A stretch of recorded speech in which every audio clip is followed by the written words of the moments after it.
Hi, welcome to my channel. I'm Gil Rossi, investor and funds manager. Today I want to share with you my updated analysis of Meta, which was Facebook before.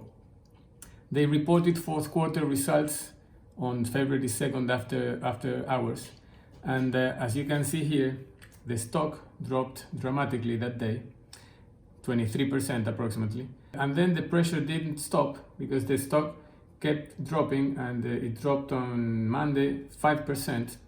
So overall, since they reported, it has dropped 31%, the stock. Of course, after something like this happens, it's a good time to go and check what was going on with the company and update my analysis and my valuation, and of course the qualitative and quantitative portions of the business. So I'm going to focus mainly on the projections because I didn't see anything that changes the quality of the company in the report. But it's a good time to make this update, and probably this represents a buying opportunity, or probably it doesn't. So this is what I want to see now. So let me start with checking as quickly as possible earnings call transcript. At the very beginning of the remarks, the CEO, Mark Zuckerberg, already started warning that there are two things that he wanted to call out that were having an impact on the business. The first one is competition, and he mentioned TikTok as growing very quickly and being a strong competitor for the time that people spend on applications. And that's why they are moving into Reels, which is a short video service that they are implementing in Instagram and also in Facebook.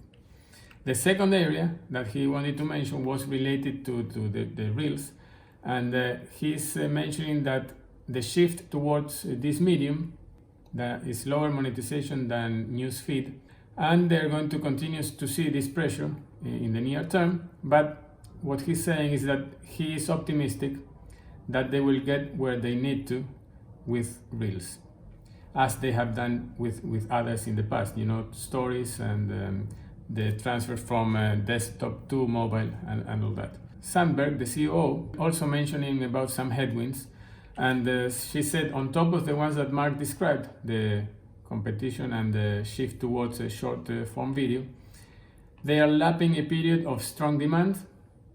And then the fourth quarter was also the first holiday season with the Apple iOS changes, and here the Apple iOS changes refers to a policy that Apple is implemented mid-year, roughly July 2021. And it's an app tracking transparency policy that requires applications to ask users for permission whether they want to be tracked or not. Apparently, the vast majority of people is requesting not to be tracked. So of course that has an impact on the way that Facebook and all these applications can sell advertisers data. The CEO was saying that this is going to be a factor in 2022 as well.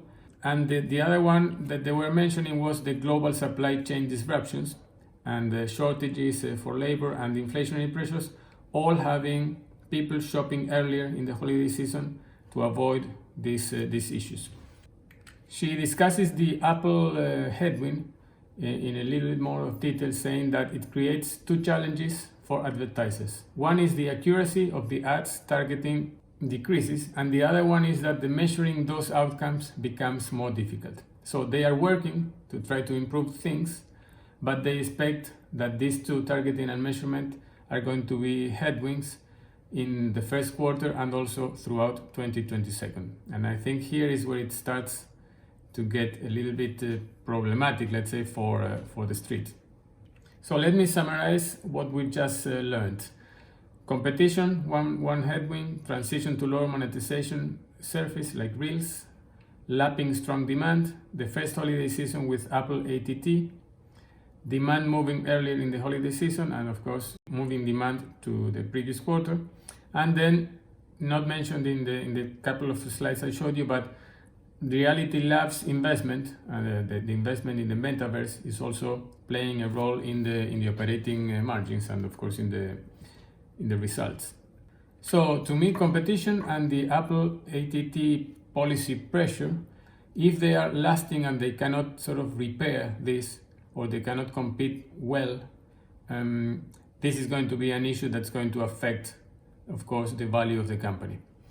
These other two, the transition to lower monetization surface, and I want to mention here that it's not that Reels is a lower monetization surface, is that because they are starting with Reels in Instagram and not yet in Facebook to monetize,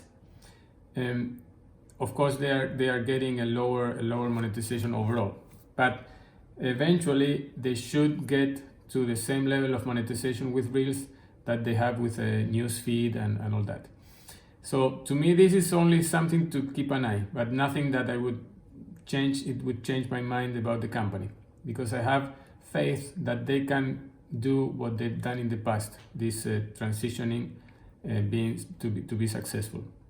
The Reality Labs investment, I think what they are doing is the right thing. They're trying to adapt to whatever they see as the future of the company, and of course that means investments.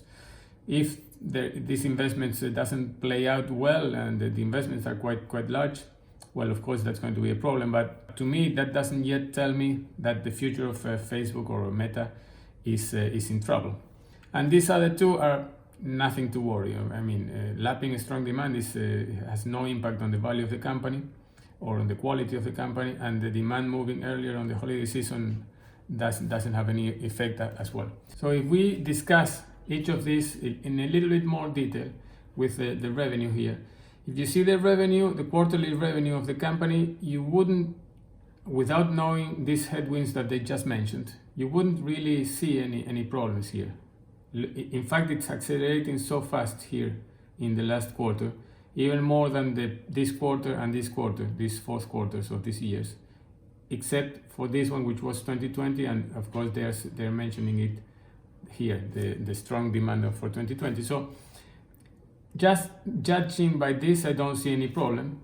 But if you see the year-over-year growth, quarter to quarter, of course there's been a deceleration from these other past years. But you know, could be probably this lapping 2020 could be the main issue.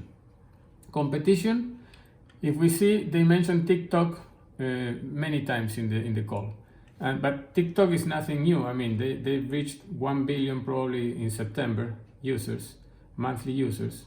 They had 700,000 just a few quarters ago. So TikTok is nothing new. I mean, nothing that we can say it's making this drop so dramatic just in this quarter. And even in the third quarter of 2021, they were mentioning TikTok as one of the most effective competitors we have ever faced. So this is nothing new. In terms of Reels, well, they had introduced Reels in August 5, 2020 in Instagram. And also was something mentioned in the third quarter conference call. They even said that Reels has been a bright spot for Instagram, and in terms of launch on Facebook, that was they were at earlier stages. And on the monetization front, they started to roll out ads in Instagram, so in the third quarter, and they haven't yet done that in Facebook. They are not at that point of monetization. So nothing new here in Reels. Well, lapping, I just discussed. The Apple ATT policy, it started really to be in effect here.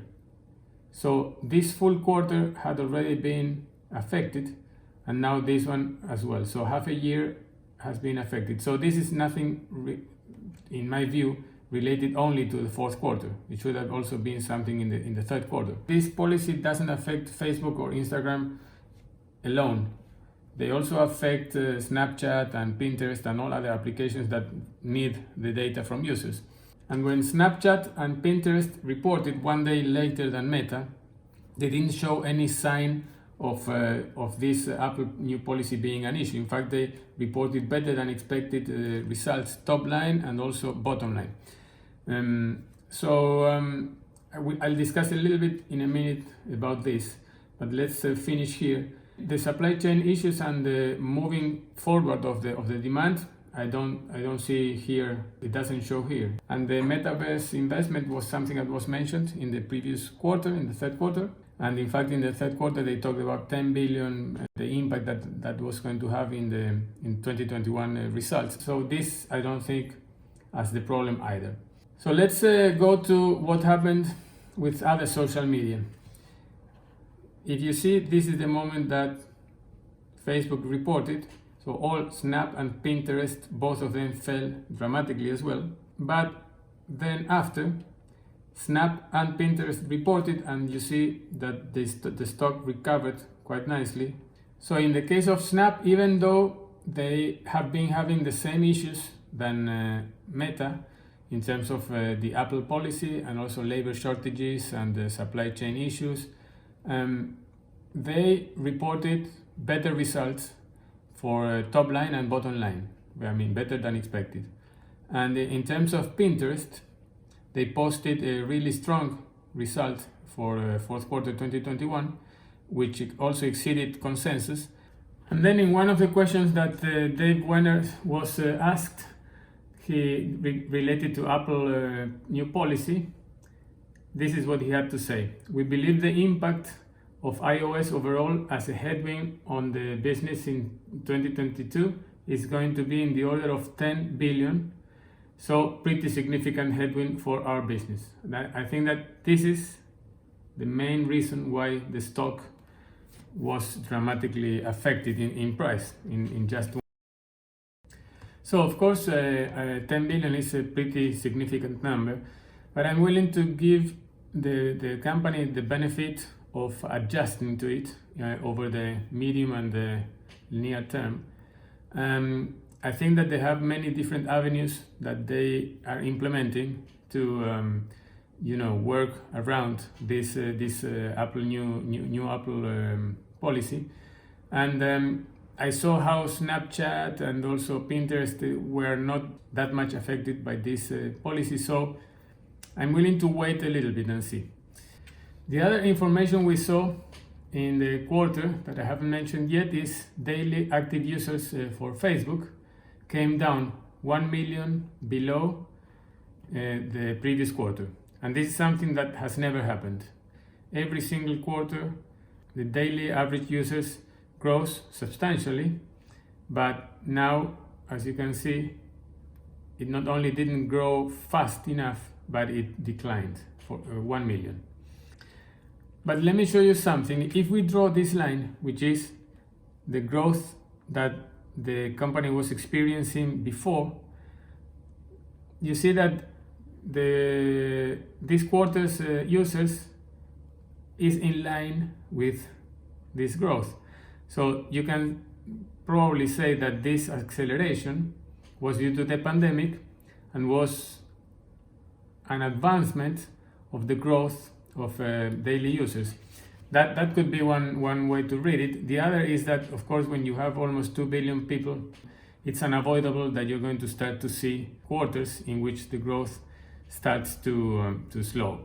But if we see the family apps, meaning not only Facebook but also Instagram and WhatsApp, you see that the family daily active users kept growing, even though it didn't grow that much. Also could be an acceleration we can see here from the pandemic. The monthly active users are the same, and the family average revenue per person didn't show any signs of deceleration. In the operating margin is something that also was discussed.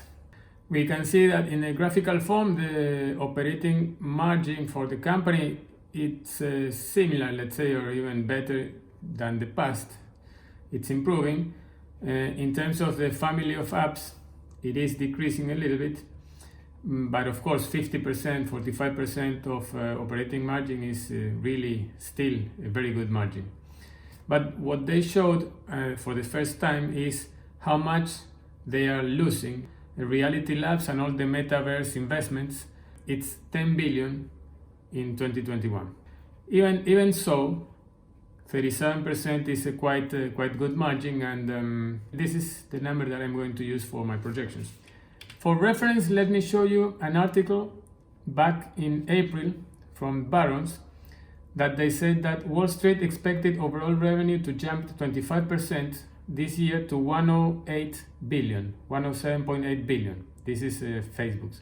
And remember that they reached 118 billion. So 10 billion more than what was expected back in April. And for that reason, it was trading at 300 back in April, fetching 26 times earnings. Barron's said that the company deserved better, at least 20% better. So 360 was what they thought Facebook deserved at that time. This just to give you context that sometimes, well, I'm not saying that the company is perfect and probably there is some deterioration, but sometimes you have to put the things in context, because when a company is producing such big growth every quarter after quarter, the moment that they stop producing that for one quarter or so, then the ceiling falls on top, and like what happened to the company now. So I don't know. I'm willing to give them just a little bit more of time. So let's go to the projections now. So this is my income statement projections. This is the past 10 years, and this is my projections. The only change I'm making from my previous projections is that, well, I was assuming a much lower number here. So now I'm going to base my growth of revenue from a higher number, but I am reducing the growth. Before it was 11% approximately. Now I'm here it was 11% on a compounded annual growth rate. I'm reducing it to 9, to be a bit more conservative due to these headwinds that we mentioned. I'm going to reduce the operating margin, and then, well, this is the result of the EBITDA in year 2031 that I get. And then on the cash flow statement, this is the past 10 years. This is what I am assuming. I'm not changing much from my previous assumptions. And the free cash flow that I get is 80 billion by December 2031. And if I compare that with what Credit Suisse is assuming for 2027, EBITDA 131 billion and free cash flow 81 billion 2027. And if you see mine, 2027 is 59 billion free cash flow and 96 for EBITDA. So my assumptions are more conservative than them. As usual, I show what other analysts are doing, in this case Credit Suisse, to show that my projections are in the ballpark, at least, in this case more conservative. So it's just a checking point. So with that, what I do is I take the December 2031 EBITDA that I showed you and the free cash flow. I then use these ratios for EBITDA and free cash flow to enterprise value. But this one before was 20 and this one was 22. So I'm lowering. I want to be more conservative here. With that, I compute the enterprise value, then the market cap, divided by the weighted average stocks outstanding. I get the price, and then I average the two prices, and this is my target price for 2031. Then with that target price, I have this cash flow. If I buy at today's price with this free cash flow per share adjusted, and selling it at this price, the one I am calculating, would give me this IRR, which is at this price, I would get 17% of IRR, which is quite a good return, you know. So if I'm willing to get 10%, I would be able to pay 400 for Meta and still be. So as you can see, buying at 225 today, having a 17% return in the next 10 years per year, if the company achieves my projections, which are a bit more conservative than the ones that you saw for Credit Suisse, for example, well, I think that that's a great investment. Even there is room for some bad news in the future. Of course, if things change dramatically, then we will have to reassess. But for the time being, I think that the fair value of the company is $400. And so there's a big cushion, big margin of safety to invest in this great business at $225 today. I'm sure it's going to be very volatile in the next months, or at least until they report the next quarter with better news. But I think this drop presents an opportunity, in my view.